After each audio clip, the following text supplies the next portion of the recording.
Siz indi təsəvvür edin, bütün bəşəriyyət, hər bir insan boynuna bu haqqı götürsə ki, mən pisliklə, zülmlə mübarizə aparacağım.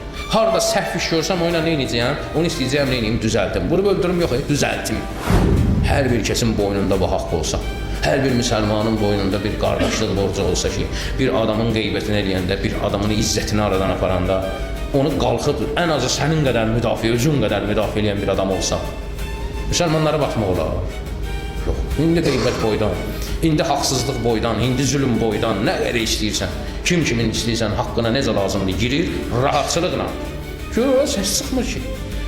Böyük məsələlərə necə əl uzadırlar, necə dil uzadırlar. Əvvəl başlayırlar sənin mollova sataşmağa, ruhanivə sataşmağa.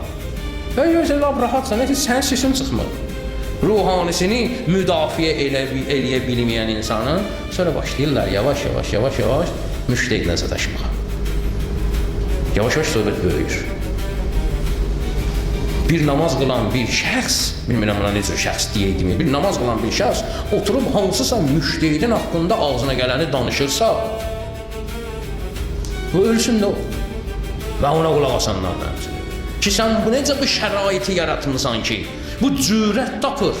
Cürət tapır bilirsiniz də, bağud götürür bizim dildə desək. Bu cürət tapır, başlayır hansısa müştəhidin haqqında danışmağa, hansısa ruhaninin haqqında danışanda ağzından vursaydı onu, o hindi o cürəti tapıb hansısa müştəhid haqqında danışmazdı. Və nəticədə yavaş-yavaş imkan yarandıqca başlayırlar əl uzatmağa hara?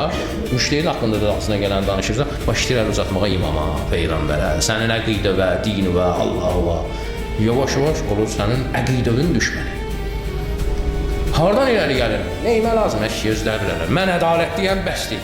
O bir işə qarışmara. Din onu demir, məsumlarımız onu demir. Məsum deyir, harada zülmü gördün, başardığın qədər. Onu nə ilə ginə?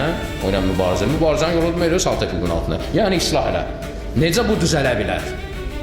Barmağın ağrıyan kimi kesib atırsan da, ki, kim haqsız olan kimi basıb dögəsən? Yox, əvvəl bir müalicə elədir. Hər bir iş beləncədir. Xəlifə onun üçün lazımdır. Xəlifə ona görə lazımdır ki, insanları başa salsın ki, işləri necə görərlər ki, Allahı bəyənən kimi olsun.